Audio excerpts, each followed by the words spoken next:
This meeting is being recorded.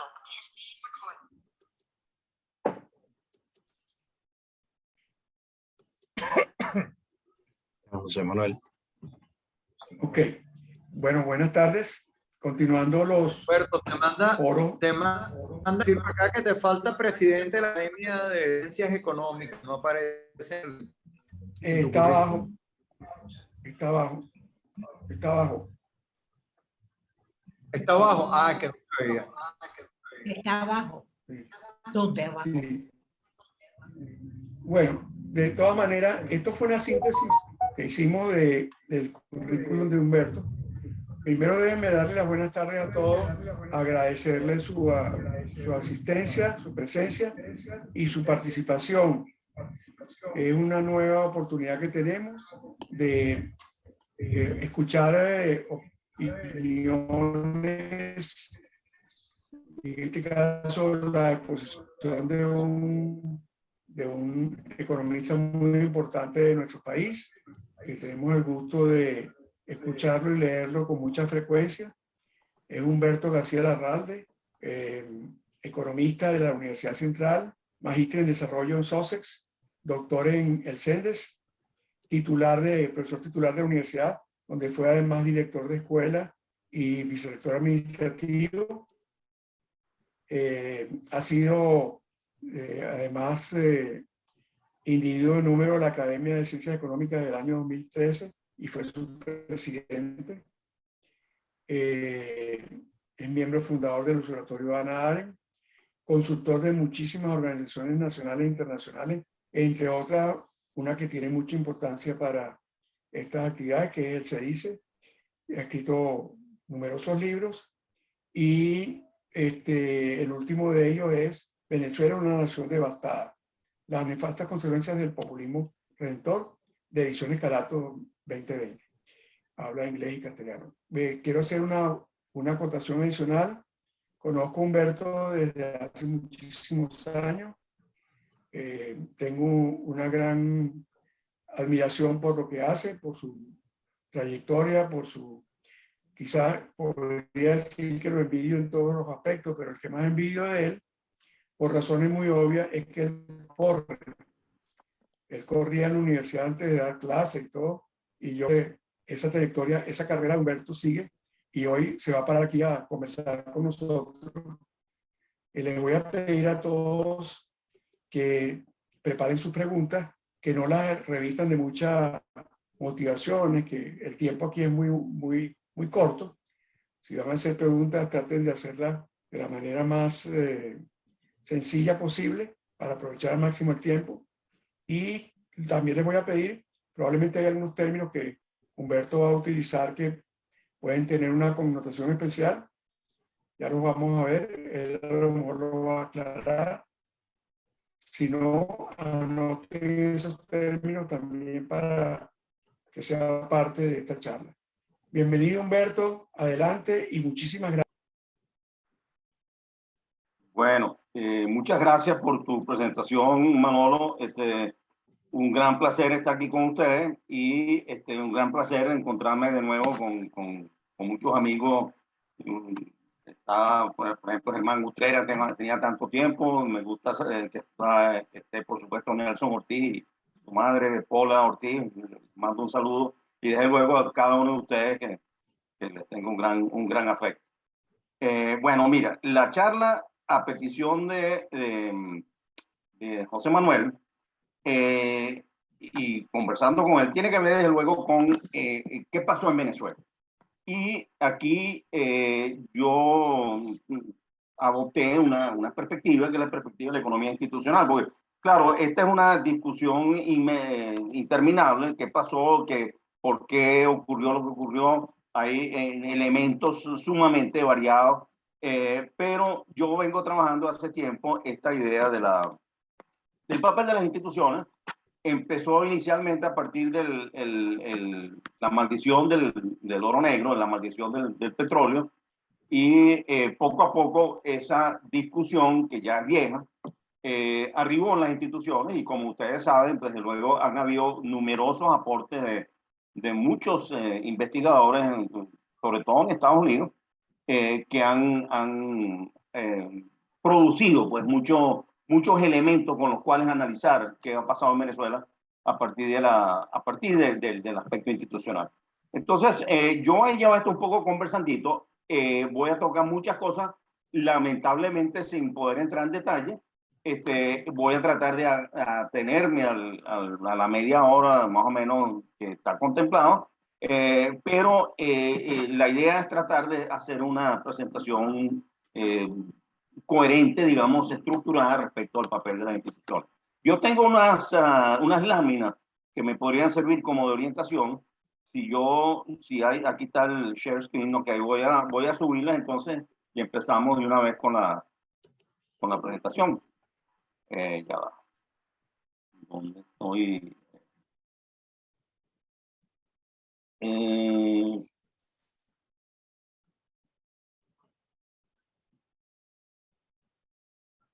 No sé por qué no me meto en las... ya va.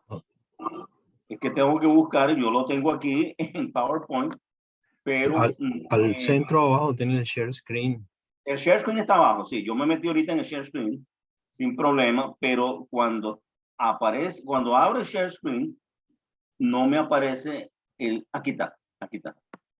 Ok. Voy a abrirla completo. Ok, no sé si ustedes la ven. ¿La están viendo? Sí.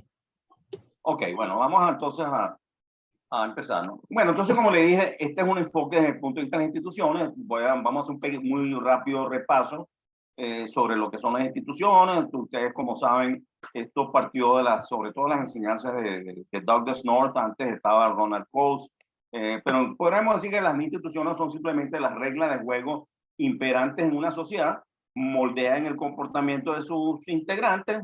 Podemos hablar de instituciones formales, leyes, normas escritas, informales, valores, costumbres, hábitos, tradiciones, la manera como operan es a través de incentivos y castigos.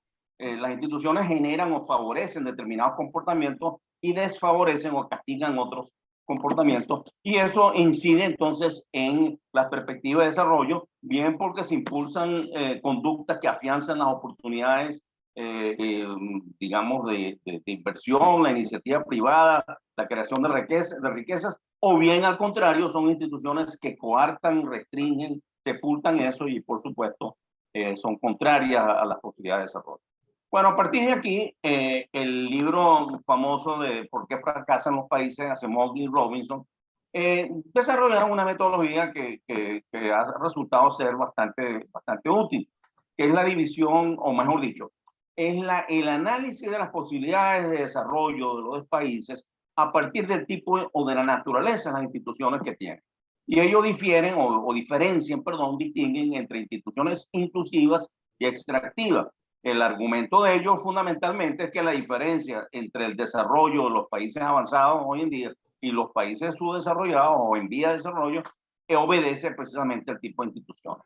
Entonces, estos dos tipos de instituciones, inclusivas y extractivas, es lo que explica esas posibilidades de desarrollo. Y hay que destacar que tratándose de cualquiera de las dos tipos de instituciones, puede ser naturaleza inclusiva o extractiva, tienden a reforzarse mutuamente en el plano económico y en el político. Es decir, las instituciones extractivas, que son, digamos, instituciones asociadas con autocracias que concentran el poder en manos de unos pocos para extraer rentas del resto de la sociedad, afianzan privilegios, se implantan a través de una correlación de fuerzas, a través del poder, la fuerza, y pueden desencadenar represiones para mantenerse en el poder. Bueno, eso se refuerza tanto en lo económico como en lo político. Hay una permanente reforzamiento de eso. Y digamos, de la misma manera, las instituciones inclusivas, basadas hoy en día en el Estado de Derecho y asociadas a la democracia liberal, la economía de mercado, donde hay reglas de juego, digamos, que hacen respetar la pluralidad de intereses y amparan los intereses legítimos de las minorías, garantías de la propiedad, de contratación, de respeto. también se refuerza lo económico con lo político, ¿no? Es decir, si políticamente son inclusivos, tiende a tener asociado un comportamiento económico también inclusivo. Y esto contribuye a un mayor reparto del poder, limitando su concentración y el ejercicio arbitrario del mismo. Bueno, yo voy a argumentar que en Venezuela se planteó una especie de, en Venezuela, la Venezuela que da lugar a lo que existe ahorita, al chavismo, existió o se desarrolló una contradicción entre una institucionalidad que era extractivo en lo económico, forjado en torno al petróleo, al manejo concentrado, centralizado y cada vez más discrecional de la industria petrolera. De eso podemos hablar un poco más en detalle. Y la institución de una democracia por parte de los partidos tradicionales, históricos, Acción Democrática, COPEI, bueno, Pacto Punto Fijo, URD, en fin, que desde luego tenía que ver con la implantación de instituciones inclusivas, pero que utilizaron precisamente ese manejo centralizado y concentrado del petróleo para financiar y estabilizar el proceso democrático. Entonces tenemos el argumento que estoy adelantando es que se fue planteando una tensión permanente entre el carácter extractivo de las instituciones económicas y el carácter inclusivo, la naturaleza inclusiva que necesariamente tenía que instrumentar la implantación, o mejor dicho, la conquista de la democracia representativa. Pero la cosa no empieza ahí. Hay elementos, si se quiere, del contexto histórico, de la tradición venezolana, que contribuyen también a que se hubiese afianzado una institucionalidad extractiva. Tiene que ver con nuestra historia. Aquí simplemente hago una mención muy rápida: el militarismo, el culto a Bolívar, el nacionalismo, y con la siembra del petróleo, el estatismo y el rentismo. Militarismo yo creo que es obvio. Desde la guerra de la independencia, los militares siempre se han considerado dueños del país. No voy a entrar mucho en detalle, pero salvo los 40 años de democracia representativa, jugaron un papel protagónico fundamental, y los desfiles militares, el 5 de julio, que es un acto cívico, se celebra con desfiles militares. Las elecciones, cuando las habían bajo la democracia, las custodiaban los militares. Entonces, ¿qué es eso? Ahí los militares han tenido un papel, incluso bajo la democracia, excesivo, y eso es una cuestión que uno tendría que buscar la manera de resolver para una Venezuela futura. El culto a Bolívar, ustedes conocen todos el libro que sacó, el libro hace tiempo de Carrera Dama, cómo se transformó en la afección del pueblo por el Libertador cuando en el siglo XIX, por una doctrina, si se quiere, una casi religión elaborada desde el poder para el pueblo para tenerlo controlado, y el bolivarianismo, o el reclamar ser heredero de Bolívar, obviamente ha sido un activo muy importante para todos los partidos, para todos los dirigentes, todos los líderes que quisieron dominar el país, con cierta disminución cuando la democracia, pero que por supuesto Chávez hizo de eso la base de su campaña. Y bueno, nacionalismo, ¿por qué? Porque cuando empieza la explotación petrolera, se revela el contraste, sobre todo en los campos donde se alojaban los funcionarios estadounidenses o británicos que venían a explotar el petróleo. Las instalaciones de esos campamentos contrariaban, o mejor dicho, eran muy diferentes, o contrastaban con las condiciones de vida, sobre todo de quienes se agolpaban en las puertas buscando empleo en rancherías insalubres. Y siempre entonces esto dio lugar a una especie de retórica nacionalista. Las empresas transnacionales se están expoliando el país, el petróleo es nuestro, en fin. Y el ente, el único ente que podía conversar de tú a tú con las empresas extranjeras, obviamente era el Estado. Entonces, un poco se le transfirió al Estado la representación del Venezuela, la representación nacionalista o nacional de Venezuela frente a las transnacionales, y ayudó también entonces a concentrar el poder en manos del Estado, porque era el que tenía que negociar con las empresas extranjeras. Y esto está muy vinculado al estatismo, en la medida que, por supuesto, el petróleo se desarrolló y los ingresos fueron concentrados o fueron captados, sobre todo por el Estado se vio empoderado para tomar una serie de iniciativas como vamos a ver un poquito más adelante, los detalles, por supuesto, hay muchísimos que no vamos a desarrollarlos, pero que dio lugar a una visión estatista del desarrollo. Y esa visión estatista estaba obviamente vinculado hacia el usufructo de la renta como una ganancia extraordinaria que no obedece a los factores productivos, sino que es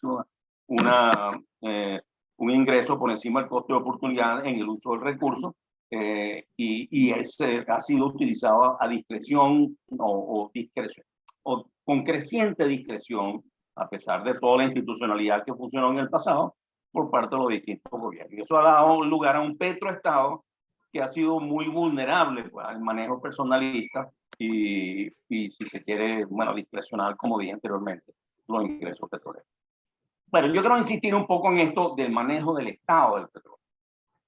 Ustedes habrán recordado que la idea de que el petróleo lo maneja el Estado siempre remite al decreto sobre minas del Libertador, digamos, aprobado o publicado en Quito el 24 de octubre de 1829.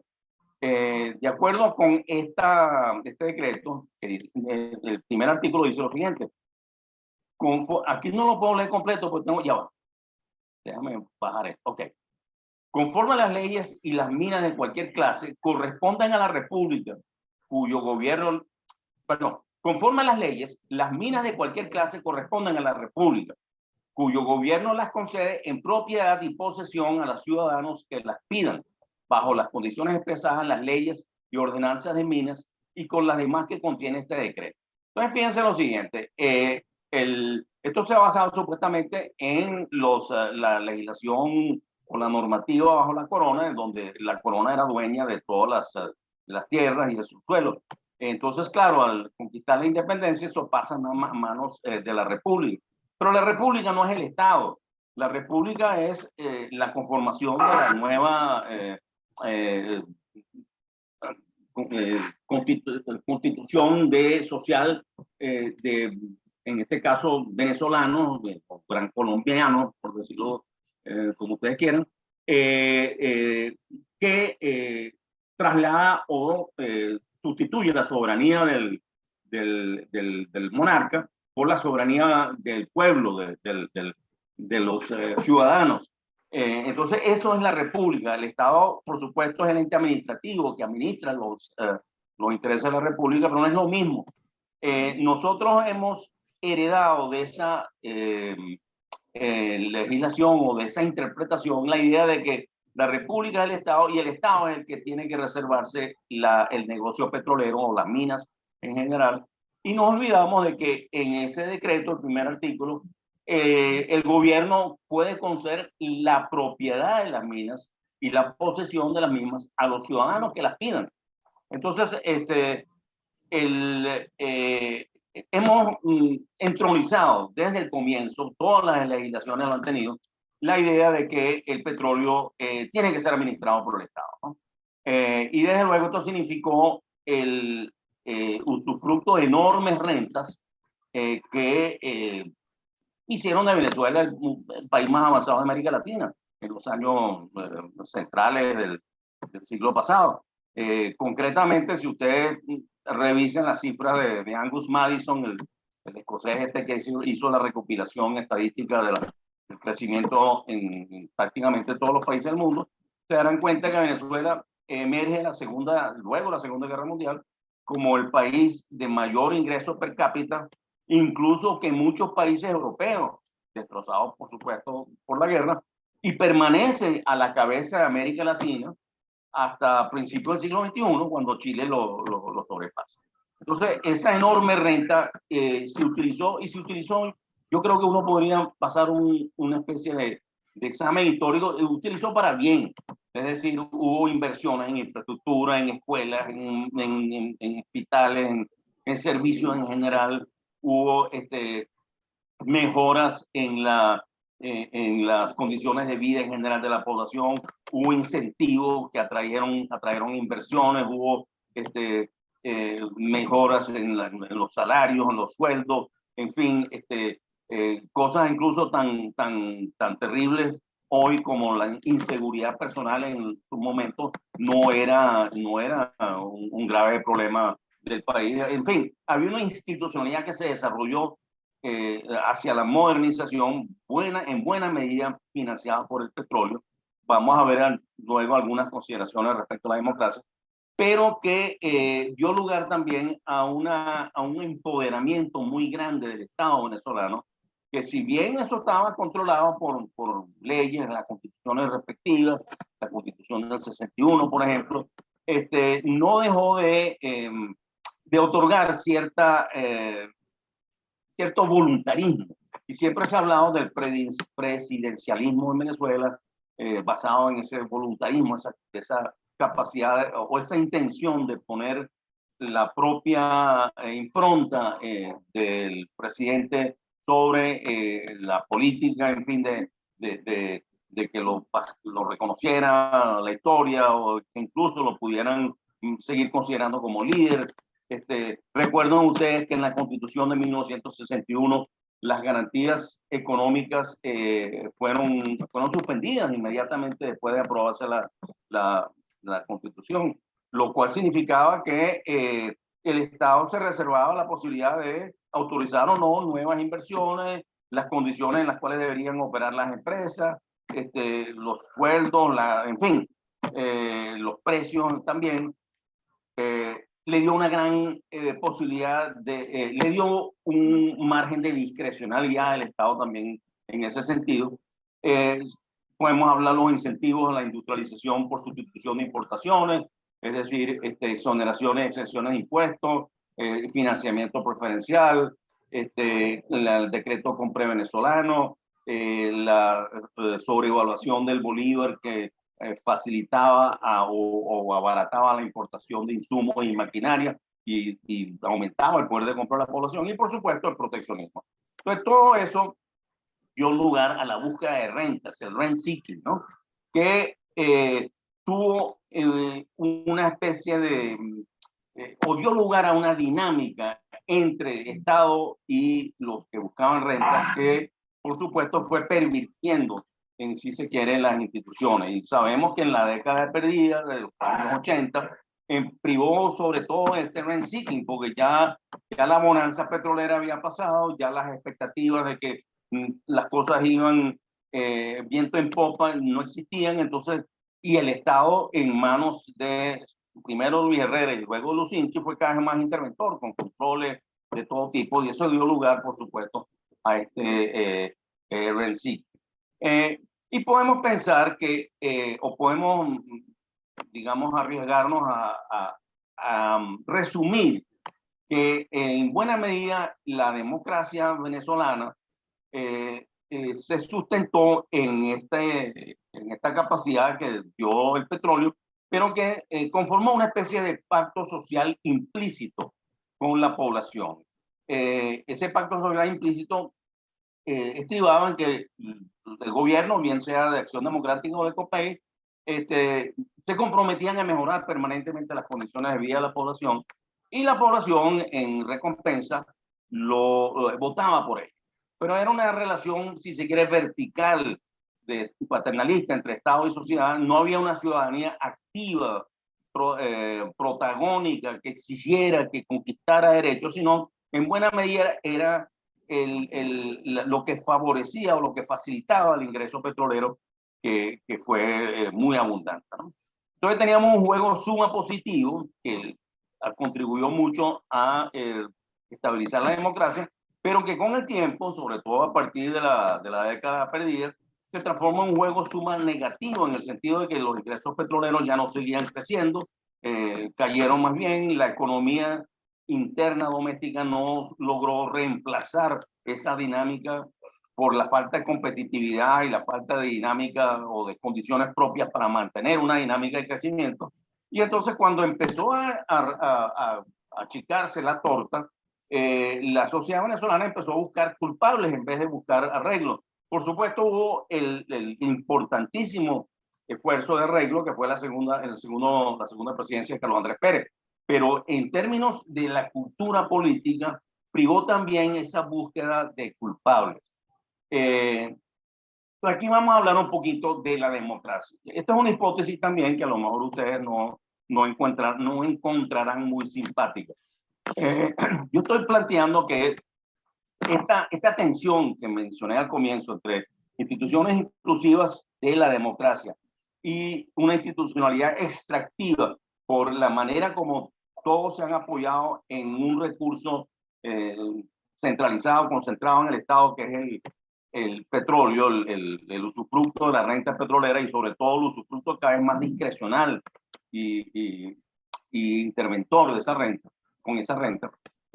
Esa tensión tiene que ver además con que la democracia venezolana no fue un resultado de luchas sociales que conquistaron progresivamente derechos, sino más bien fue una especie de implantación ideológica de una generación, y lo felicitamos y nos agradecemos de que haya sido así, pero que difiere un poco de lo que ha sido el desarrollo de la democracia liberal en otros países. Y aquí hago uso entonces de el segundo libro de Acemoglu y Robinson, El pasillo estrecho, Estado, sociedades y cómo alcanzar la libertad.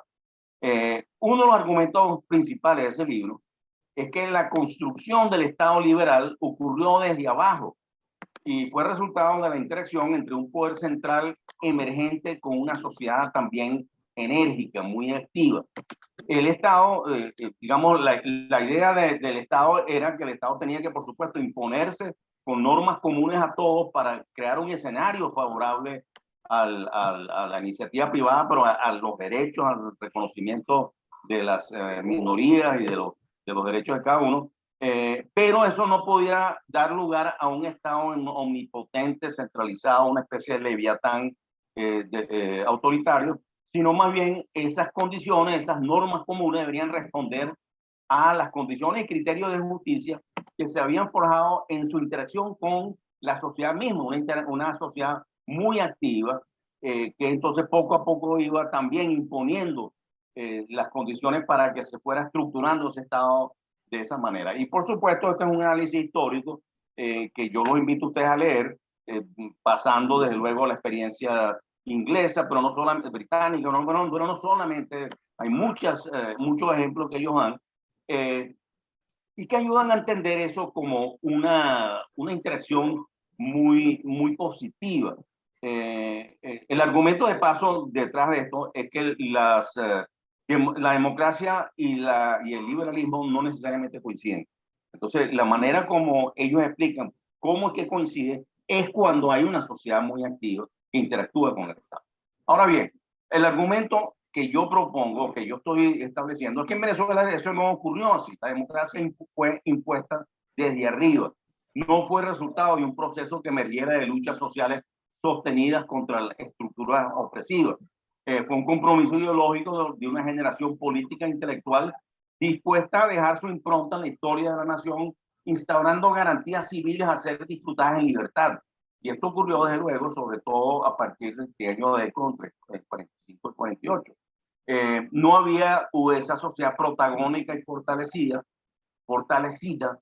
que podía encadenar a Leviatán al Estado, sobre todo a un Estado como el venezolano, empoderado por cuantiosas rentas. El Estado dispuso de rentas con creciente discreción por la ausencia de esta ciudadanía activa, que debería haber actuado más bien en los países en los cuales fue fortaleciéndose la institución democrática. Esa ciudadanía activa actúa entonces como contrapeso y asume la corresponsabilidad en los asuntos públicos y en la administración misma de las cosas públicas. Entonces se asentó una relación vertical entre Estado y sociedad que inhibió el empoderamiento ciudadano como sustento de una democracia activa en continua legitimación. Bueno, entonces la hipótesis, como hemos mencionado, es de una tensión entre esa institucionalidad extractiva en lo económico y los propósitos políticos que significaban implantar una institucionalidad inclusiva. Ahora bien, sobre esto se puede hablar mucho, pero lo que yo me ahorro en detallar, porque todos ustedes lo conocen, es que esto dio lugar a una especie de precariedad o vulnerabilidad creciente a la democracia venezolana, pues todos recordamos el Caracazo, todos recordamos la defenestración de Carlos Andrés Pérez, los problemas de Caldera, en fin, fue, y las expectativas de esto, de que de una manera u otra no estaba funcionando, por lo menos como esperaba mucha gente la democracia, y que llevó, desde luego, a buscar El Salvador. Bueno, Chávez, como sabemos, fue El Salvador. Resolvió esa contradicción, erigiéndose como Salvador, heredero de Bolívar, que iba entonces a hacer realidad el contrato social que los partidos de Acción Democrática y COPEI habían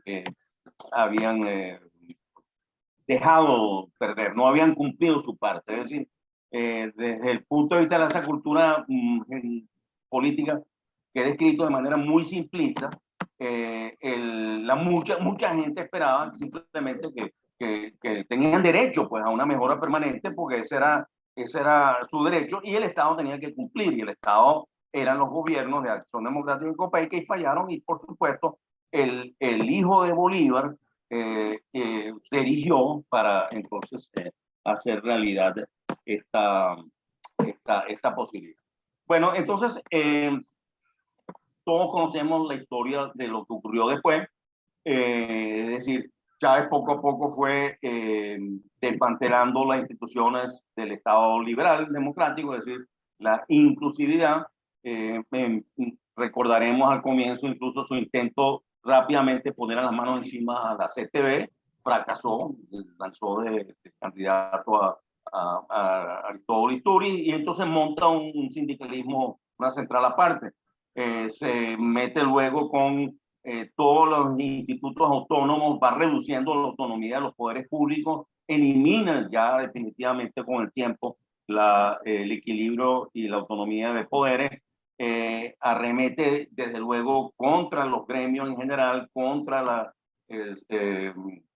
¿cómo se llaman? Los medios de comunicación, contra las universidades. Sobre todo le molestaba enormemente esa idea de que existiesen instituciones autónomas con sus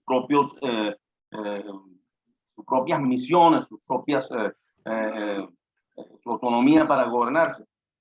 Y desde luego el premio mayor fue PDVSA. Entonces, todos sabemos qué pasó ahí, la provocación cometida, la manera como lamentablemente el desarrollo de los procesos terminó poniéndole en bandeja de plata a Chávez, el PDVSA, y cómo entonces él simplemente sacó la mitad de los empleados, destruyó la empresa desde luego con eso, pero la hizo no su caja chica, su caja grande, para afianzar el poder y para comprar lealtades y para ofrecer oportunidades de lucro, de negocios de todo tipo a sus seguidores. Y eso perduró porque tuvo la enorme suerte de contar con los precios más altos del petróleo en toda la historia, $100 el barril y más todavía, que de paso también lo disfrutó Maduro hasta finales del año 14, que cosa que Maduro pretende de que eso no fue así, ¿no? Bueno, entonces aquí hay entonces uno podría decir es un poco el resultado de una evolución o la evolución lógica de esa tensión, ¿no? Yo estoy desde luego dejando afuera una enorme cantidad de detalles, que si hubiera ocurrido tal cosa, que si los políticos hubieran actuado de esta manera, que si se hubiera, Por supuesto, esta es una simplificación horrorosa de lo que ocurrió, pero detrás de todo esto hay ese escenario planteado por el usufructo de una riqueza concentrada, centralizada en manos del Estado, que ofrecía posibilidades de hacer populismo, clientelismo, que fue muy promovido por los partidos de la democracia, Acción Democrática y COPEI, pero que le tendieron la cama a Chávez cuando ese modelo, el modelo de paso es el modelo basado en la siembra del petróleo, fracasó, o mejor dicho, llegó a su punto final, por decirlo de una manera. Entonces, este es el argumento fundamental. Y repito, hay muchísimos detalles, muchísimas cosas que se pueden añadir. Ahora bien, para terminar, yo simplemente quisiera decir, bueno, ¿qué pasa entonces o cómo,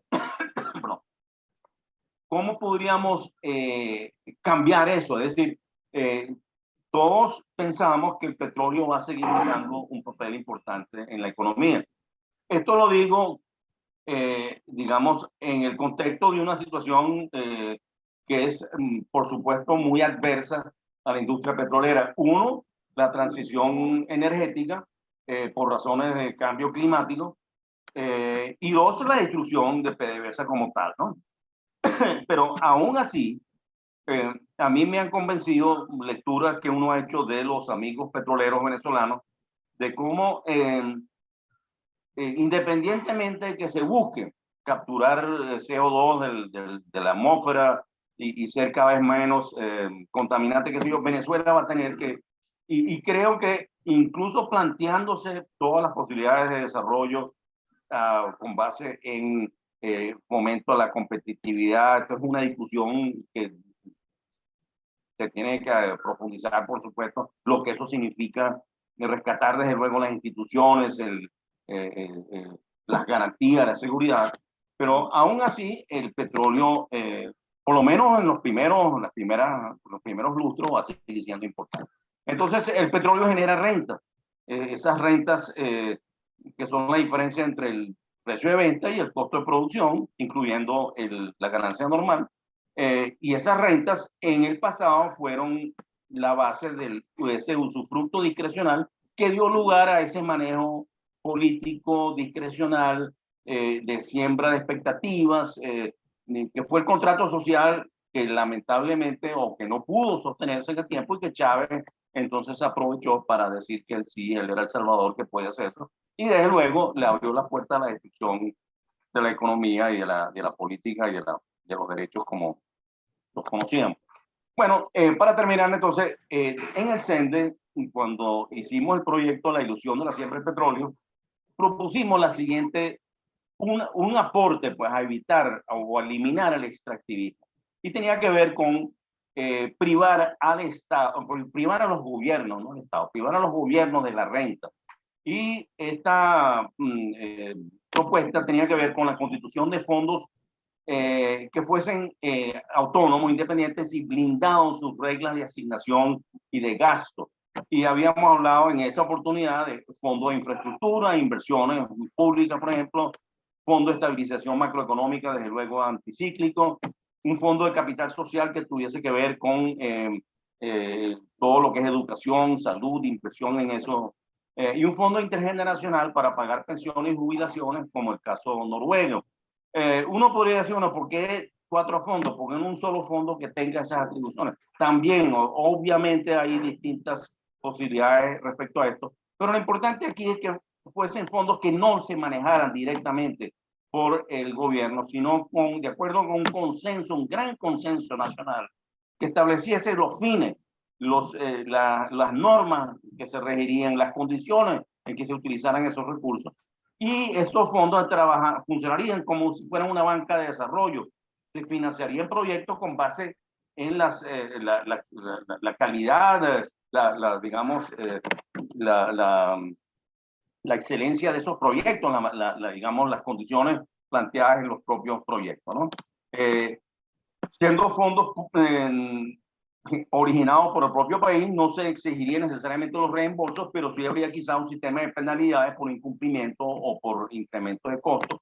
Esto eliminaría, como dije anteriormente, la discrecionalidad con que los gobiernos gastaban la renta y que digamos, dio pasto a los populismos y los clientelismos y eventualmente a lo que ocurrió, la tragedia de Chávez, y transformaría o contribuiría a transformar muchas iniciativas en políticas de Estado, porque los fondos financian, por supuesto, proyectos que continúan a través de distintos gobiernos y no son cambiados por un gobierno de turno que simplemente quiere dejar su sello particular en la manera como se están haciendo las cosas. Y se puede argumentar, a pesar de todo lo rápido que estoy diciendo esta cosa, que eso contribuiría también a fortalecimiento de los derechos y deberes ciudadanos. En última instancia, yo creo que la solución a que debe apuntalar la transición democrática en Venezuela es el fortalecimiento de la ciudadanía como actor protagónico que interactúa. Y esto tiene muchas implicaciones a nivel local, a nivel de iniciativa, a nivel del emprendimiento, a nivel, desde luego, de las condiciones, las normas, las instituciones, las garantías, los derechos.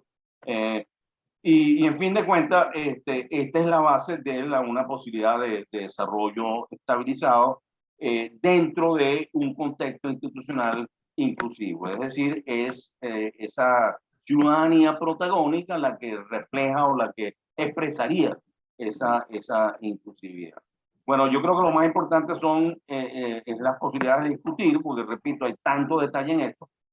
Yo les doy las gracias a ustedes y simplemente les hago referencia a estos dos libros relativamente recientes, que puesto esta discusión, repito, empezó desde hace ya bastante tiempo, en el CENDE, en el proyecto La ilusión de la siembra del petróleo, que yo coordiné, y yo expuse algunas de estas ideas en el último libro, que es Venezuela, una nación devastada, las nefastas consecuencias del populismo redentor. Perdón. Entonces, bueno, yo lo dejo hasta aquí y espero que podamos tener una buena conversación. Gracias.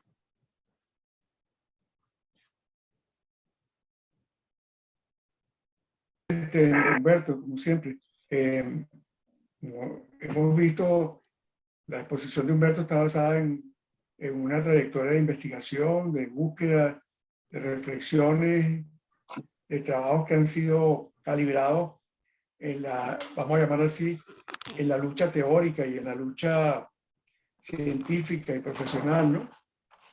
Y académica. Entonces, en ese sentido, los invito a que hagan las preguntas con la mayor libertad posible, pero con la economía de tiempo que necesitamos. Es decir, si es posible, preguntas concretas y no reflexiones, porque no va a dar tiempo para escucharlas. Adelante, pues. Alguien que quiera preguntar algo. Si me permite, José Manuel. Sí. Bueno, primero, felicitaciones, realmente interesantísimo todas las verdades verdaderas, sobre todo el análisis de qué sucedió en los años 80 y 90 en Venezuela, que responde un poquito a cuándo y por qué se perdió la democracia en Venezuela. Pero yo tengo dos preguntas sobre los dos puntos iniciales, el militarismo y el petroestado. En el militarismo, tú te remites a la historia de Venezuela y todos los caudillismos militares, etcétera, etcétera, etcétera. ¿Cómo solucionar eso? Y aquí es donde viene mi pregunta. En el aprendizaje aquí en los Estados Unidos, el militar es un profesional igual a todos los demás, es un ciudadano igual a todos los demás, un ingeniero, un economista, un médico. Todos somos ciudadanos y todos tenemos derecho al voto, todos tenemos exactamente los mismos deberes y los mismos derechos. La pregunta es, la primera, si tú crees que, que esto que fue incluido en la Constitución del 99 puede ser un camino de solución a ese militarismo. Y el segundo problema, gran problema, tú lo pones el petroestado. En el petroestado, y lo dijiste claramente, el venezolano es propietario de la superficie. Todo lo que está abajo es propiedad del Estado, lo cual conduce a esos caudillismos de que el caudillo se hace propietario de lo que está abajo porque él es la cabeza del Estado y lo maneja como su hacienda propia. Entonces, aquí la pregunta es similar. Nuevamente el modelo de los Estados Unidos, en donde uno es propietario no solo de la superficie, sino de todo el cono hasta el centro de la Tierra proyectado de esa superficie. O sea, todo lo que está de ahí hacia abajo es propiedad de esa persona. En ambas preguntas, si tú crees que estas dos soluciones son válidas para crear un Estado viable y más, más inclusivo.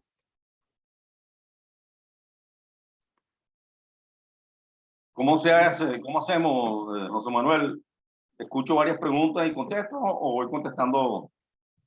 No, yo creo que es mejor que las conteste una vez, pero tratando también de ir, de sacar el juguito al tiempo.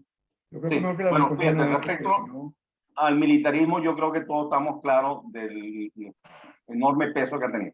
Pero sobre todo el militarismo ahorita es un militarismo sumamente perverso, en el sentido de que los militares en el custodio de puertos, aeropuertos, alcabalas, lo que hacen es matraquear, lo que hacen es extorsionar, extorsionan negociantes, comerciantes, transportistas.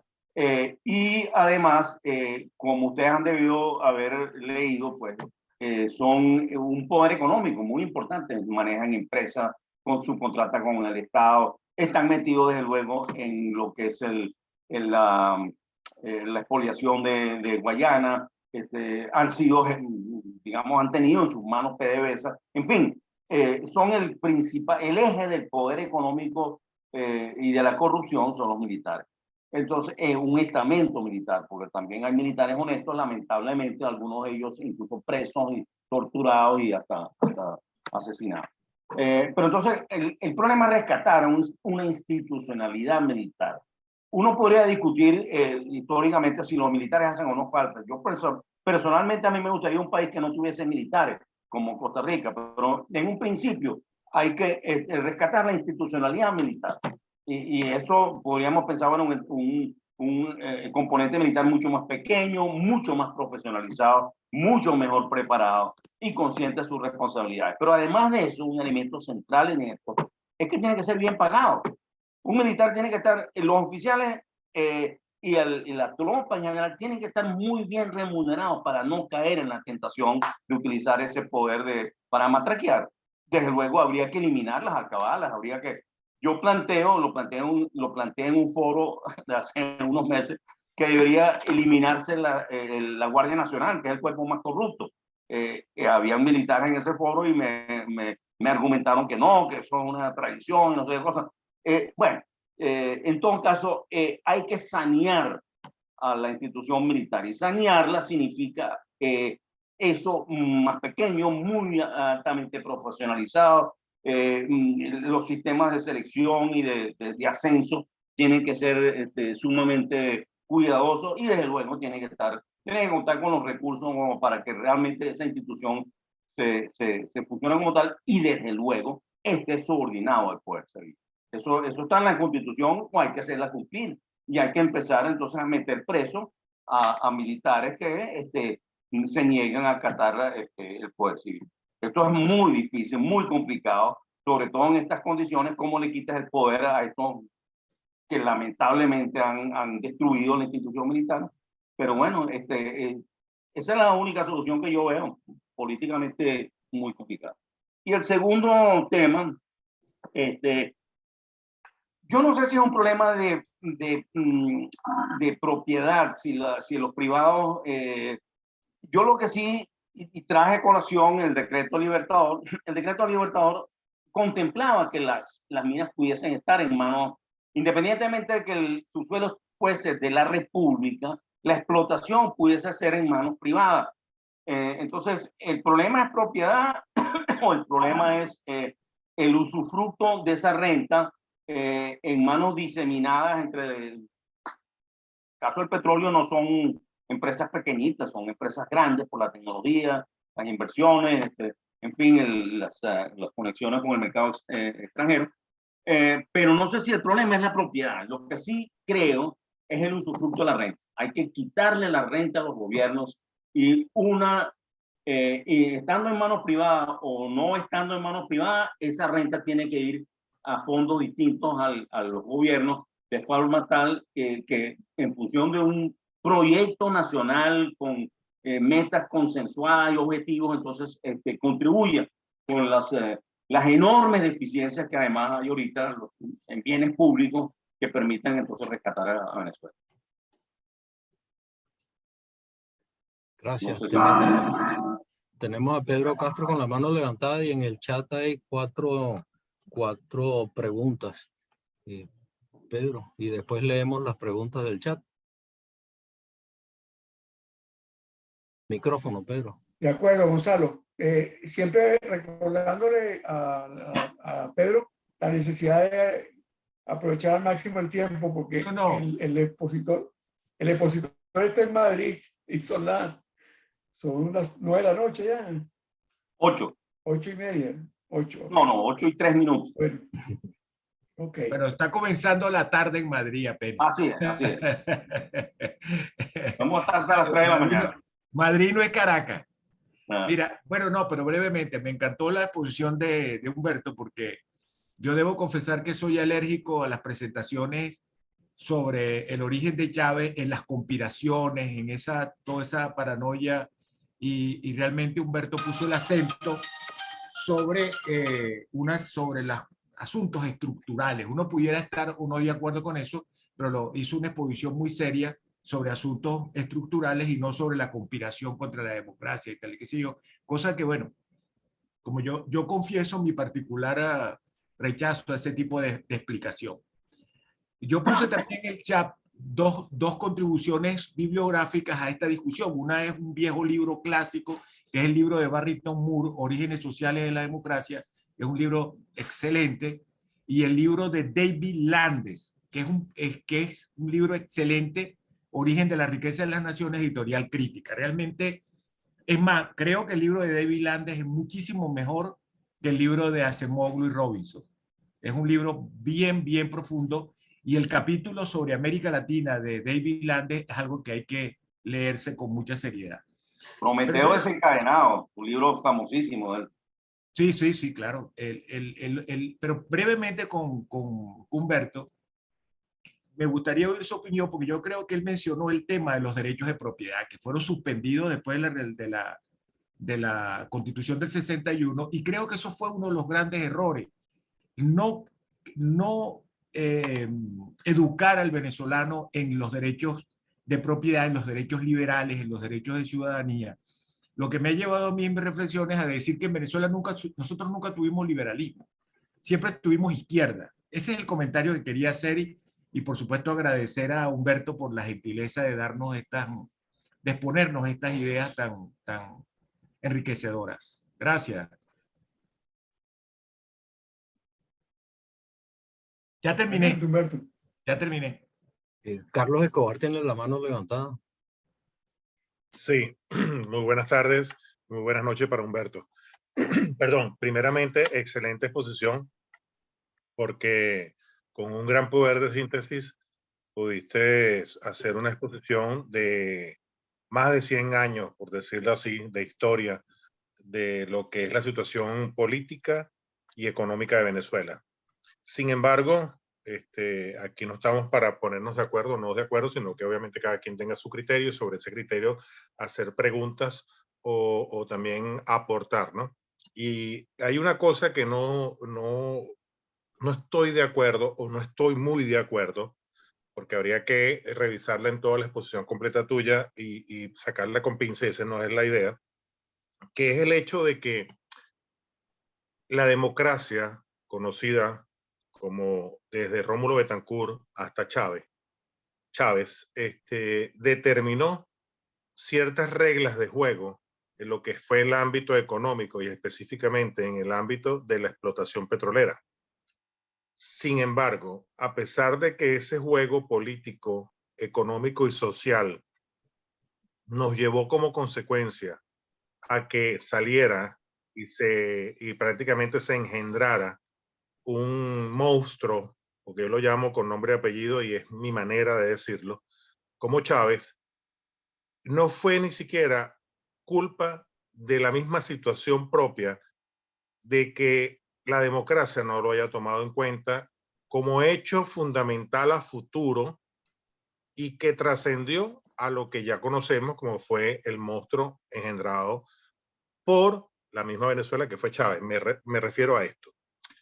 Cuando se hace la creación de la Corporación Venezolana de Petróleo, la CBP, y posteriormente se va a lo que es PDVSA como una empresa, y PDVSA puede lograr, a pesar de que es amparada por el Estado venezolano, ser un miembro importante dentro de lo que es las industrias petroleras internacionales, siendo el quinto holding, o llegó a ser el quinto holding más importante de las industrias petroleras internacionales, quiere decir que si hubo un éxito en el manejo y la toma de decisiones para lograr el objetivo, a pesar del amparo que tenía que ver o que en ese momento trascendía del Estado hacia la industria y por ende de la administración de cada gobierno. Sin embargo, yo lo que creo, y es lo que le agrego, y ahí yo discrepo y a la vez le agrego tu exposición, es el hecho de que ellos no se prepararon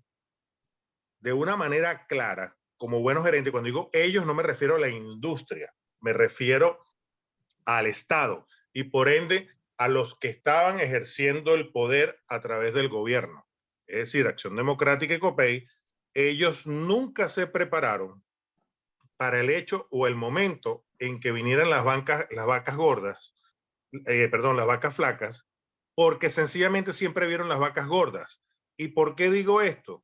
Porque si ciertamente, como tú lo expusiste en relación a los fondos que se pudieron haber creado con la cantidad de dinero que generó la industria petrolera para Venezuela, obviamente ese factor de engendro se hubiese minimizado y no hubiese salido a la luz pública y menos a la luz pública política de Venezuela como el gran salvador. En conclusión, pienso que el error de las élites o de los gobernantes o los líderes políticos de ese momento fue prácticamente no tener una consideración de un plan B si el negocio, porque yo lo veo desde el punto de vista del negocio, si el negocio petrolero no funcionaba para sostener lo que era Venezuela, porque toda la economía en Venezuela fue movida por la industria petrolera. Es lo único que quiero decir. No sé, comento eso, José Manuel. Bueno, mira. Sí, no sé si... Sí, está en el chat. Para todos, vayan elaborando sus preguntas, perdón, para todos los que van a intervenir, vayan elaborando sus preguntas y porque hay muchas, yo tengo una pregunta que no sé si va a tener tiempo, yo quiero que todo el mundo, yo tengo algunas preguntas relacionadas con temas que están vecinos a la realidad de este momento, que no estuvo totalmente en la exposición, pero yo sé que Humberto los está manejando. Entonces, recuerden que nosotros somos Ben América y estamos en un comité de empresas, economía, empresas y desarrollo, y estamos muy interesados en la problemática inmediata. Entonces, yo quiero agregarle a lo que dice Carlos, nada más una pregunta de alguien que no está hoy aquí y que ha sido emblemática ya desde que él la hizo. ¿Por qué en este momento, con todo lo que tenemos en Venezuela, no pasa nada? O sea, una pregunta de contenido muy fuerte. ¿Por qué no pasa nada en Venezuela? O sea, ¿por qué en aquel momento no se previó? Que yo creo que sí se previeron cosas, porque había un fondo de estabilización que no sé si funcionó, etcétera. Pero ¿por qué no pasa nada? Esa es mi pregunta. Bueno, mira, son dos preguntas. Sí, la primera tiene muchos ribetes, ¿no? Y yo me pudiera, por ejemplo, ir hacia atrás, hacia la propia, ¿cómo se llama?, consigna de la siembra del petróleo. La siembra del petróleo no contemplaba el petróleo como centro del desarrollo, paradójicamente. Lo compraba simplemente, lo entendía como una fuente de recursos para financiar el verdadero desarrollo que estaba en la agricultura y posteriormente en la industria. Y eso privó incluso hasta el segundo gobierno de Carlos Andrés Pérez.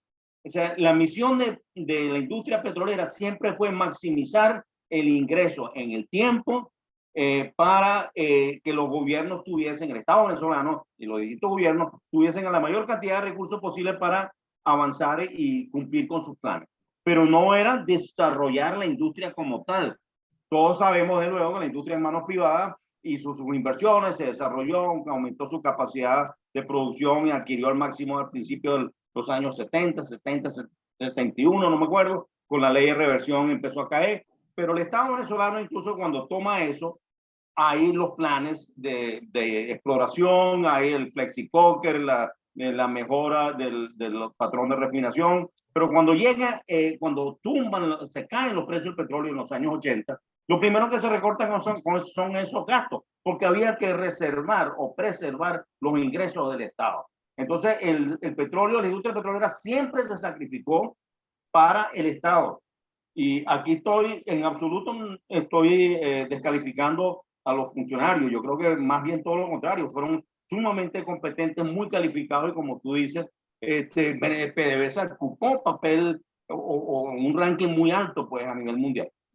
Ahora, ¿qué es lo que pasa? Carlos Andrés Pérez se da cuenta en el segundo gobierno que hay que cambiar la misión de PDVSA. La misión de PDVSA no puede ser simplemente maximizar el ingreso del Estado para que el Estado lo use como diera lugar, sino que PDVSA como tal tiene que ser competitiva. Entonces se abren todos estos proyectos de los campos marginales, de la explotación de la faja petrolífera, de las explotaciones estratégicas, de la explotación mar afuera, y sabemos que eso en manos del chavismo se denunció como que la empresa se estaba cogiendo, se estaba quedando con los reales que pertenecían al Estado. Entonces era un Estado dentro del Estado que estaba atentando contra el país y había que descabezar eso. Y de hecho, bueno, sabemos que eso fue así, la descabezaron. Ahora bien, ¿qué significa esto? Que yo creo que, y aquí volvemos al problema privado o público, yo creo que la empresa petrolera en manos privadas no, es decir, claro, el Estado siempre puede controlar y, digamos, acotar y reprimir actitudes, pero si hay respeto a instituciones, la empresa petrolera, tú puedes aumentar incluso los... ¿cómo se llama? Los impuestos a las ganancias extraordinarias. Royalty. Sí. No, cuando aumenta el precio, eso se llama, eso tiene un nombre. Ganancias excedentarias. Sí, las excedentarias. Regalía. Eso se llama windfall profits. Los windfall profits tú la puedes echar porque, claro, son ganancias extraordinarias y tú puedes utilizar. Pero más allá de eso, hay que respetar la misión que tú le pones a PDVSA. Y creo que la misión puesta durante mucho tiempo no era la correcta. La misión tenía que ser, vamos a desarrollar nuestra principal ventaja comparativa de manera competitiva, porque el petróleo también lo produce en otro lado y porque además hoy en día estamos en un proceso de transición energética. Las demás empresas petroleras de paso se han ido transfiriendo, se han ido metiendo en energías renovables, en otras cosas, porque claro, ahí va, el mundo va así, la tecnología. Entonces, yo creo que el problema es la misión de PDVSA, hay que definir. La pregunta, ¿por qué no pasa nada? Oye, José Manuel, pero tú crees que yo sé por qué no pasa nada. O sea, que uno tiene aquí una especie de varita mágica. Mira, yo diría que es que yo tengo una interpretación muy personal. Yo creo que lamentablemente las fuerzas, el liderazgo, bueno, primero hay que hablar de lo que es Maduro. Maduro no tiene ninguna intención de negociar sino de preservarse en el poder. Y no solamente por razones ni siquiera ideológicas, de proyectos, eso se acabó. Lo que hay ahí es una mafia con, bien atrincherada para expoliar el país. Se ha tenido que ir aflojando porque se le ha ido también achicando la torta y entonces, bueno, se reacomodan las mafias y aparecen nuevos negocios, así como en los Estados Unidos la mafia invirtió en los casinos y y lavó los dólares y se trató de legalizar. Está ocurriendo también seguramente con mucho dinero, pero seguimos con la expoliación de Guayana, seguimos con el narcotráfico, seguimos con una serie de negocios irregulares. Entonces, cómo quitarle eso, cómo negociar, cómo tiene que ser desde el punto de vista de la fuerza. Y la fuerza no es la imposición de la fuerza, si se quiere, militar, no. La fuerza en términos de obligarlos a ellos a entender que tienen que negociar. Esto tiene que ver, desde luego, con el apoyo internacional, las sanciones, el uso que se da de eso, la negociación que se puede hacer a través de eso, pero sobre todo tiene que ver con una oposición fuerte, movilizada, dispuesta a protestar y a reclamar. Y esto es muy difícil, o sea, es muy fácil que yo lo diga desde afuera, y esto tiene mucho que ver con el liderazgo, con gente que se está sacrificando. Yo no me atrevería a pasarle juicio a nadie en este sentido, pero obviamente eso es una necesidad. Y tiene que ver con las narrativas.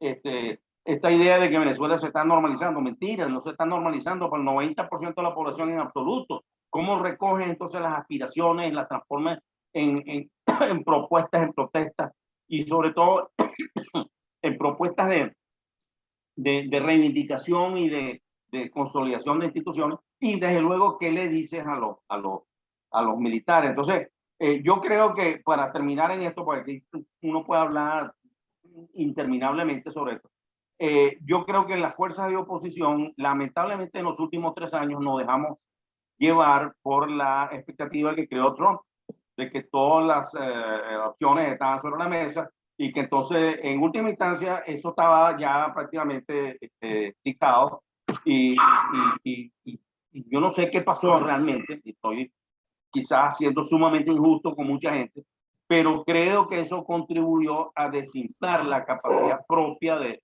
fortalecer y constituirse en alternativa. Y me perdonen, me disculpan si lo que digo no suena como muy injusto. No. Isolde González ha hecho 4 escritos pequeños en el chat. Yo creo que es hora de leerlos. Dice primero: hola, estimado colega. Los fondos de seguridad social eran de capitalización individual, como una forma de democratizar el capital y eliminar el impuesto parafiscal y de manejo discrecional por el seguro social que nos proponíamos eliminar. Segundo, ¿no consideras que la democracia se pierde por el golpe de Estado inédito que le dieron acá las más altas instituciones de la democracia, como la Corte Suprema de Justicia y la Asamblea Nacional? Tercero, ¿no considera que el militarismo ya lo traía Chávez desde sus inicios y por eso fue sustituyendo a civiles por militares, ya que como militar sabía que no podía dar órdenes a los civiles? Y cuarto, no creo que en Latinoamérica y Venezuela lo que hubo fue un capitalismo de Estado y no un Estado liberal. Y saluda, buenas tardes a todos los colegas. Sí, bueno, hola Isolda, ¿cómo está todo? Mira, son muchos aspectos. Bueno, yo los fondos de seguridad social, yo no sabía que en Venezuela eran de capitalización individual. Ese es el esquema chileno y uno piensa que una combinación de eso con una asignación presupuestaria, pues en Chile se quejan de que eso a la larga tiene rendimientos decrecientes y no garantiza una jubilación mínima necesaria, pero uno dice, bueno, pero la idea no es mala, si hay si hay injerencia competente para colocar esos recursos y lograr rendimientos, eso por lo menos evita tener que financiar totalmente desde el Estado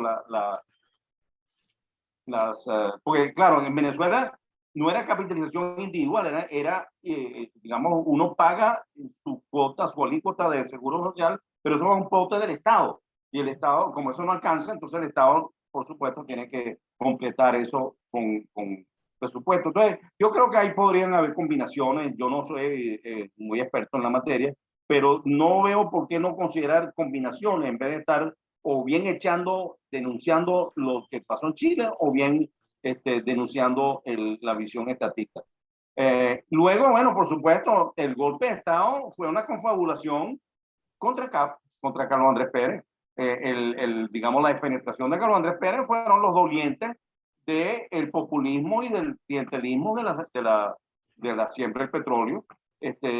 Y ahí estaba el Partido Acción Democrática, estaba, por supuesto, otros partidos, en el COPEI, la izquierda en general también, y se confabularon con jueces y del Tribunal Supremo, y en fin, efectivamente fue una confabulación. Eso lo explica claramente Marta Rivero en su libro.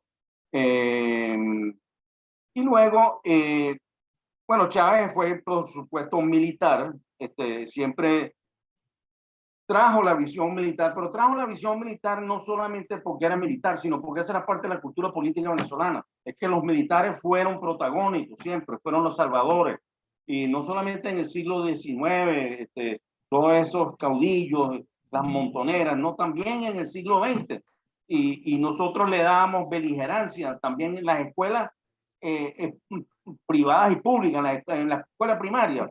Se le enseña a los chamos, a los niños, las batallas, todas las batallas, uno se las tiene que aprender de memoria. Y la construcción cívica del país, los grandes aportadores a la construcción del mundo civil, eso no se enseña. Entonces, Chávez simplemente se agarró de eso, siendo militar, y bueno, yo soy el propio, yo soy el que ustedes buscan, porque ustedes lo han estado planteando durante toda la historia. Entonces, el militar Chávez impuso una solución militar fascista, porque Chávez, en última instancia, su proyecto fue fascista, pero no trajo de la nada, no fue una cosa extraña al país. Y bueno, coincido contigo al final de que Venezuela siempre operó más un capitalismo de Estado que una democracia liberal. No hubo, o sea, democracia liberal, entre otras cosas, o no hubo ese liberalismo desarrollado, entre otras cosas, por lo que planteó Pedro hace poco. José Manuel, tú dijiste que tenías unas preguntas para cerrar, ¿no? Micrófono.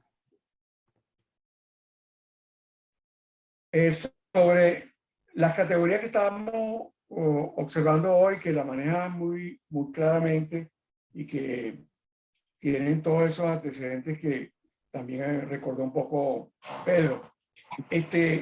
Vale para pensar no solo en el caso venezolano, sino en toda América Latina, que ha funcionado una institucionalización del caudillismo. O sea, se institucionalizó el caudillismo. Es decir, el extractivismo se convirtió en una institución, ¿verdad? Y como no tuvimos en América Latina, por el patrón español, la creación de una sociedad civil, de empresarios, de emprendedores, como ocurrió en Estados Unidos, ocurrió lo que tú dices. Pero te pregunto ya ahora, en la democracia, a mí me tocó incluso siendo estudiante conocer, y ahí le corrijo algo a Carlos. No es verdad que hubo siempre vacas gordas. A nosotros nos tocó en los años 60 ver a Betancur rebajarse el sueldo y rebajarse el sueldo a los funcionarios públicos porque el precio del petróleo bajó. ¿Ok? Y había la política de no concesiones. O sea, el proyecto de Betancur ya no era un proyecto izquierdoso totalmente. Lo que pasa es que la presión que había en Venezuela hacia esa izquierda estatista funcionaba incluso en COPEI y AD. Yo le voy a decir una cosa que es histórica, y me perdonan que vaya a extenderme un poquito. Venezuela no entró al Acuerdo de Cartagena sino 12 años después, porque los empresarios venezolanos estaban influenciados por nuestras escuelas de economía que eran izquierdosas y decían que el Acuerdo de Cartagena era una forma de entrada al capitalismo imperialista y esas cosas. Y eso lo viví yo, lo vi discutiendo en los ministerios. Y yo no podía creer eso. Entonces nos incorporamos tal. El izquierdismo que tú pusiste muy bien tiene que ser liberalista, tiene que ser liberal. Mejor dicho, el liberalismo coincide más con el izquierdismo en su profundidad de justicia y de equidad que con un derechismo del siglo XIX. Entonces, en ese sentido, Humberto, yo pienso que en este momento hay que aplicar esas mismas categorías, pero para ver cómo se produce un cambio. Y entonces, tú mencionaste muy de pasada que en Venezuela hubo un cambio, pienso que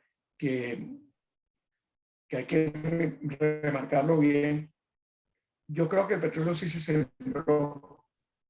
Nosotros, lo que estamos hablando aquí todos, somos frutos de esa siembra. Porque en Venezuela se empezó el desarrollo social con educación y salud en el primer gobierno de Betancur. Y ese era el énfasis de todos los gobiernos de la democracia. Y ahí había una distribución del ingreso, es verdad, había keynesianismo porque era la manera de estimular la demanda, pero había inversiones, había un multiplicador de inversión, sí se usaba la renta petrolera para invertirla en el Estado, pero lo que no funcionó allí fue la concientización de las clases medias emergentes que las creó la organización de la democracia, porque no había, quizás la mayoría de nosotros, no sé si Carlos Escobar, pero quizás Osvaldo Rangel, que yo no sé cuán joven es porque nunca ha querido decir su edad, pero yo creo que en conjunto nosotros vivimos aquellos años 60 en los cuales Venezuela no era predominantemente urbana, sino rural. ¿Cómo cambió eso? Los que fuimos más favorecidos por la educación pasamos a ser clase media. Y el resto se diluyó o se repartió entre pobreza y pobreza crítica, los cinturones de miseria. Y allí fue donde se crearon las condiciones para la caída de la democracia. Porque cuando vino la gran crisis de los años, de finales de los 80 y los 90, la democracia perdió a los pobres. Y el caudillo, que no había desaparecido nunca, porque todos escuchábamos en nuestras casas a que hace falta una cachucha. Les apuesto que alguien en su casa dijo alguna vez, estando ustedes jóvenes, aquí hace falta una cachucha. El militarismo está allí. Y por cierto, Pedro, no sé si Pedro se fue ya, o tú mismo, Humberto, el libro de Vallenilla Galán es muy interesante en ese sentido. Y quizás todas las historias de América Latina se parecen en ese sentido. O sea, aquí no hubo un cambio histórico. Después de la guerra de independencia, aquí sobrevivió una cosa que estaba ya en la guerra de independencia. No era una lucha por la independencia de España, sino que era una lucha interna entre ciertas clases sociales. Esas clases reaparecieron con Chávez. José Vicente Rangel era producto del gomecismo y estaba detrás de Chávez. Y el meinismo estaba detrás de Chávez. Entonces, eso es una pequeña historia que habría que hacer un pequeño capítulo ahí. Entonces, la pregunta final, para no seguirme encadenando, es, ¿no será posible que este capital humano que somos nosotros, de la diáspora fuera de Venezuela, y el capital humano que queda en Venezuela, probablemente ya no del gran mariscal de Pucho, sino de las nuevas élites? ¿Ustedes logran escuchar a Manolo? No, muy malo, muy mal. Se oye la voz robótica. Perdió la comunicación en momento de hacer la pregunta. Que se estaba cayendo No la se la escucha. Posible que ese capital humano, todos pueden ser corruptos.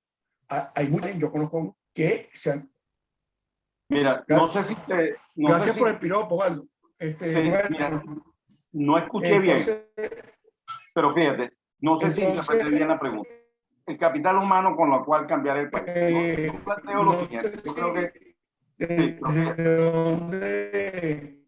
no, es que no se oye. Disculpa, pero déjame ver si le puedo decir a Manolo, WhatsApp privado, que no se escucha para que puedas explicar lo que más o menos escuchaste.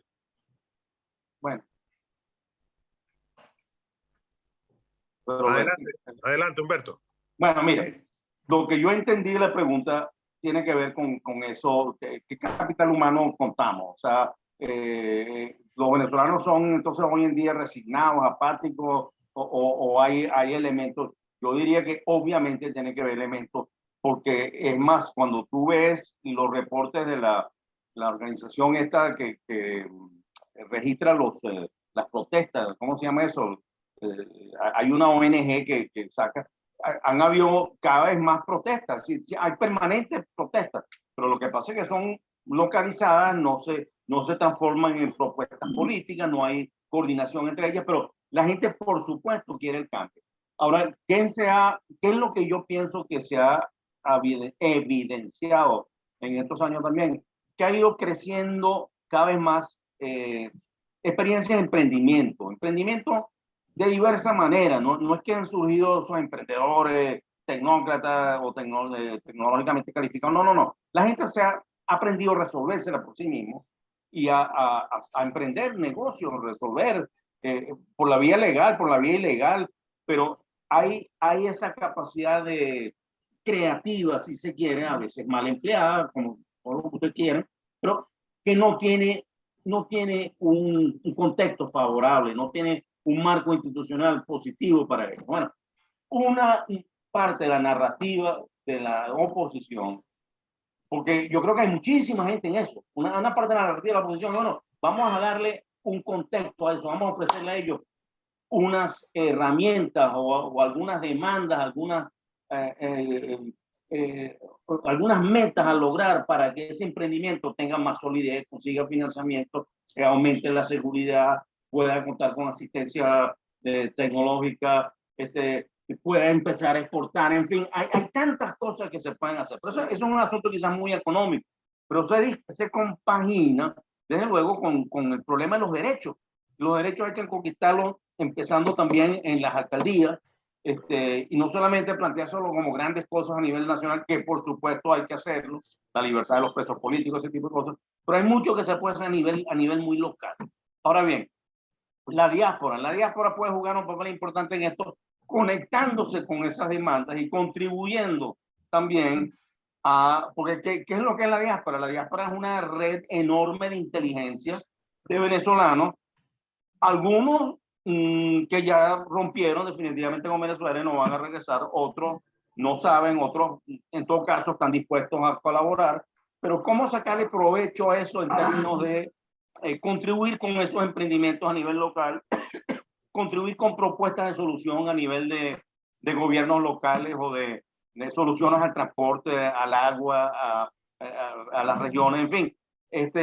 Si hubiese una especie de brokerage, de caja de arbitraje entre las ofertas, los conocimientos o la disposición de ayudar de la gente de la diáspora y las demandas de mucha gente que está haciendo lo suyo, que también tiene conocimiento y también tiene propuestas, pero que se complementarían con la diáspora. Organizar ese encuentro, yo creo que es un proyecto que puede ser bien interesante. Entonces, bueno, yo lo dejo ahí, y porque yo creo que el capital humano, por supuesto, existe. O sea, la cosa es cómo muchas gracias, y cómo aprovecharlo. Excelente. Bueno, si no falta escuchamos Jorge Baral, José Manuel, falta Jorge Baral, que levantó la mano y ya después se despide. Y corta tu imagen para que el sonido salga mejor. Jorge Baral, micrófono. Ok. Bueno, buenas tardes, Humberto. Placer verte de nuevo y siempre disfrutar tus valiosísimas opiniones sobre Venezuela en general y demás. Tu presentación fue muy buena, donde desafortunadamente la oí en la mitad porque tenía clases y tenía que tomar un examen. Pero mira, una de las cosas que oí en la respuesta que le diste a Gonzalo era, se te planteó el tema de la propiedad del subsuelo. Y aquí hay un punto muy interesante. Yo creo que, claro, por un lado está la solución de que seas dueño hasta el hierro que está en el núcleo de la Tierra, ¿no? Y eso me parece a mí que es un poco solamente ficticio, en cierta medida, porque eso no tiene ninguna utilidad. Nadie va a ir hasta allá a buscar esa propiedad. Pero por otra parte, yo creo que el problema fundamental, y quería oír tu opinión sobre ese punto, es, ¿no será que el problema es la confusión que hay entre Estado y gobierno? Y que realmente la gente lo maneja, inclusive los políticos, y bueno, los políticos son los más interesados en confundirlo, pero la población en general no tiene clara la diferencia entre Estado y gobierno, porque realmente, supuestamente, lo que es del Estado es de todos los venezolanos, y no tiene derecho el gobierno a estarse manejando eso como que si fuera él. Y yo creo que ahí es donde está el punto. Y es que no hay cultura para reconocer que realmente lo que está debajo es de todos los venezolanos, según la Constitución. Ese es un primer punto. El otro punto es que ya sobre el último punto que dijiste, tú estás hablando de que hubiera un enlace de conexión entre los que tienen la posibilidad de contribuir y las necesidades. Bueno, ya estamos trabajando en eso y yo creo que José Manuel, a lo mejor te ha hablado, es el proyecto de la incubadora virtual, que ya no es incubadora, sino que es algo más amplio, que es una incubadora virtual de negocios, para darle apoyo a todos esos venezolanos, a todas esas competencias de venezolanos que están distribuidos en el planeta, que tienen capacidades no bien utilizadas. Y estamos en eso y nos encantaría a todos nosotros que realmente participaras en tu dimensión dentro de esto, ya que tú ofreces esa solución. Sería interesante que participaras en echar para adelante eso. Eso es todo. Y gracias por estar con nosotros. Chao. Y bueno, gracias por esa invitación, Jorge, y por supuesto, en la medida que uno pueda aportar algo, mira, me gusta mucho la idea. Fíjate, lo que tú mencionas de la confusión entre el gobierno y Estado, yo creo que eso es una realidad. Y cuando yo al final de la charla expuse una propuesta para evitar que los gobiernos manejen discrecionalmente la renta, lo que estaba planteando era eso, pues los fondos son fondos del Estado, pero son fondos del Estado que tienen sus reglas de asignación y de gasto consensuados, detrás del cual tiene que haber un gran pacto nacional. Porque es lo que pasa, que la gente se acostumbró, o en el pasado, espero que se hayan quitado un poco, o hayan pasado el chip, o se hayan quitado esa imagen, pero en el pasado la gente pensaba que los gobiernos tenían que resolver los problemas porque para eso manejaban el petróleo. Entonces hay que tener un consenso nacional para que la gente, y con eso significa liderazgo, significa convencimiento, significa negociación, qué sé yo, para que al final se asiente una institucionalidad en la cual la renta petrolera pase a unos fondos con reglas de asignación y de gasto bien establecidos, repito, producto de ese consenso, y que los gobiernos negocien con los fondos. Los gobiernos, en una democracia habría alternabilidad, habría gobiernos distintos, pero que tendrían que negociar con esos gobiernos para financiar proyectos de infraestructura, para mejorar las condiciones de algunos hospitales o lo que fuera, para la estabilización macroeconómica, en fin, sujeto a las normas que hay. Entonces, yo creo que, es decir, en la medida en que haya renta, la renta, repito, es un ingreso extraordinario, no productivo, sino que es la diferencia entre el ingreso por precios y el costo de producción. En la medida en que haya renta y sea sustanciosa, no podemos en manos de los gobiernos. Dejarlo en manos privadas tampoco. Hay que, primero, por una razón muy sencilla, porque la otra alternativa es distribuyamos eso. Distribuyamos la renta en cada uno de los venezolanos. O sea que los economistas entenderán este argumento muy bien.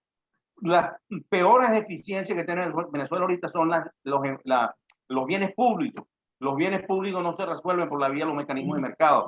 Los bienes públicos requieren una producción conjunta y generalmente es el Estado que resuma eso, pero no es el Estado, no necesariamente el gobierno. Entonces, por eso digo, estos fondos consensuados que resuelvan esa enorme penuria de bienes públicos, eventualmente a lo mejor la mejor solución sería distribuir la renta en manos de todos los venezolanos, eventualmente, pero al comienzo no, porque eso no resuelve los problemas del país.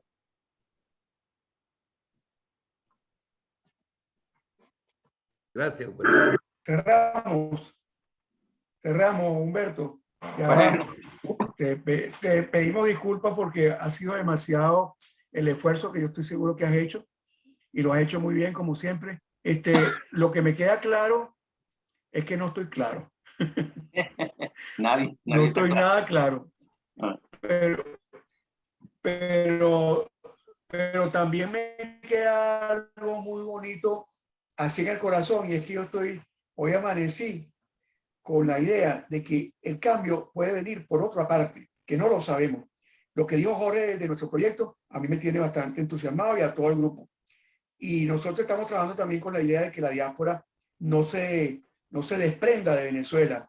Nosotros tenemos que rescatar la identidad de la diáspora, y yo creo que la diáspora no solamente es un capital humano en términos genéricos, Es un capital político, es un capital social, es un capital cultural y es un capital tecnológico y económico.